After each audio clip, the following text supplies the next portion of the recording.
Kimi K3 shipped on July 27th, 2.8 trillion parameters, 104 billion of them active per token, the largest set of open weights anyone has published. Since then, every guide, every thread, every video will show you how to run it at home, on your own laptop. Some of them put 8 GB of RAM in the title.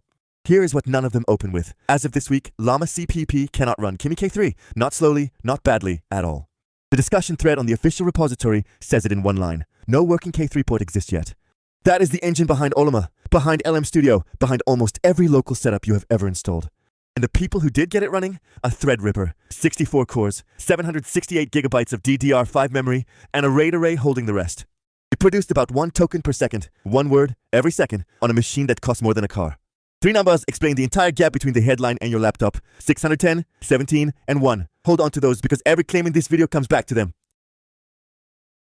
610. That is not my number, and it is not an estimate. It sits in the official quantization table, published alongside the weights. Here is the whole table. 1-bit, 594 GB. 1-bit medium, 649. 2-bit, 711. 2-bit extra large, 861 GB. 4-bit, 1.5 terabytes. And the lossless 8-bit version, 1.56 terabytes. Those are file sizes. To actually load the smallest one, the table asks for 610 GB of RAM and VRAM combined. That is the floor, the absolute floor. Your laptop has 16 GB, 610 is 38 times that. A high-end gaming rig with a 5090 and 64 GB of system memory, still 9 times short. And here's the part nobody says out loud. Forget the RAM for a second. The file alone, 594 GB, does not fit on a 512 GB drive. On a standard laptop, you cannot run Kimi K3, you cannot even finish downloading it. There is one more cost buried in that table. 1-bit quantization holds about 79% top 1 accuracy. 2-bit gets you to 90, so the version that almost fits is also the version that is measurably dumber. So how does anyone put 8 GB of RAM in a title and not be lying? Because they are not loading the model, they are streaming it.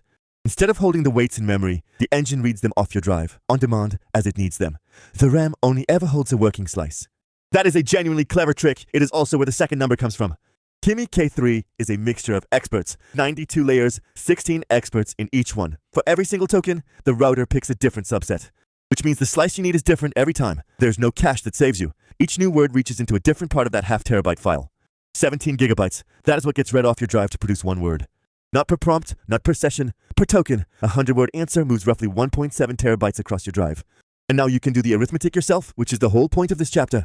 A fast NVMe drive reads about 7 GB per second, in the best case, sequentially. 17 divided by 7 is 2.4. 2.4 seconds per token. That is 0.4 tokens per second from physics alone. No benchmark needed. The storage bus decides your speed, and it decided before you open the terminal. Which brings us to the third number, the one that decides whether any of this is usable at all. Start with the reference. On B200 data center GPS, Kimi K3 generates around 20 tokens per second, with throughput above 120. That is the good case. That is what the model can do. Now the best result anyone has reported outside a data center, the Threadripper. 64 cores, 768 GB of DDR5, modeled partly on a RAID array. 0.9 to 1.05 tokens per second, most of the time. 20 times slower than the reference, on hardware most companies do not own. And read that setup again because it matters. 768 GB of RAM, that machine holds most of the model in memory already. So 1 token per second is not the streaming number. It is the number you get when you have mostly solved the streaming problem. Take the RAM away, and it gets worse, not better. Put it in terms you can feel. A 500 token answer the length of a short email takes about 9 minutes. You type a question, you go make coffee, you come back, it might be done. Now the part that surprised me most, and the reason I made this video. The official llama.cpp discussion was open on July 23rd, 4 days before the weights even landed. It is still open. And it is explicit. Quote, this is not a claim that K3 already runs in llama.cpp. No working K3 port exists yet. There is one open pull request. It is described by its own author as correctness first. It fails on purpose before writing a GGUF file because the runtime graph is not implemented. In plain terms, the pull request that exists is there to stop you producing a broken file, not to run the model. So every setup you see today runs on something else entirely. A third-party engine, 6,000 lines of C. No Python, no CUDA, no BLAS. One binary, one file on your drive. One developer wrote it in 4 days, starting 2 days after the weights went public. 400 stars, front page of Hacker News. That is genuinely impressive engineering, and I want to be clear about that. It is also 2 weeks old, maintained by one person, and it is not a foundation you build anything on. So who is actually running Kimi K3 today? The thread gives 2 answers, and both are worth hearing. 1. A dual AMD EPYC 7763 system, 128 cores across 2 sockets, 2048 GB of RAM. 2. The Threadripper we already met, 64 cores, 768 GB, model split between memory and a RAID array. These are not laptops, these are not workstations, these are servers. And the interesting detail is that both users had to build their own path. There is no install command, there is no llama pull, they assembled it. That is the honest answer to, can I run Kimi K3 at home? If your home has a server rack and a weekend to spare, yes. Otherwise, no. And I want to be fair to the people making those videos. Most of them are describing a real setup that really exists. The problem is not the demo, the problem is that the title stops at the RAM number. So let's do the part that actually helps you, and it is better news than any of this has sounded so far.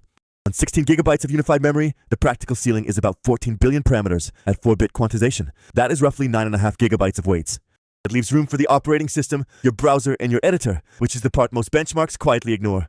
Qwen 3.5, 9 billion parameters, 4-bit, 7 gigabytes of RAM, 15 to 20 tokens per second. Gemma 4, 12 billion, 8 gigabytes, 11 to 15 tokens per second, multimodal current generation. Llama 3.1, 8 billion, 6.5 gigabytes, 17 to 22 tokens per second. Push past 14 billion, and the system starts paging weights to disk. Speed collapses below 5 tokens per second. It is the exact same failure mode as Kimi K3, just at a smaller scale. Now put the two side by side, and this is the number I want you to leave with. Gemma 4, 12 billion on a laptop, 11 to 15 tokens per second. Kimi K3 on a $15,000 Threadripper, about 1. A 12 billion parameter model on your laptop runs more than 10 times faster than a 2.8 trillion parameter model on a server. Not better, faster, and usable, which is what actually decides whether you use it.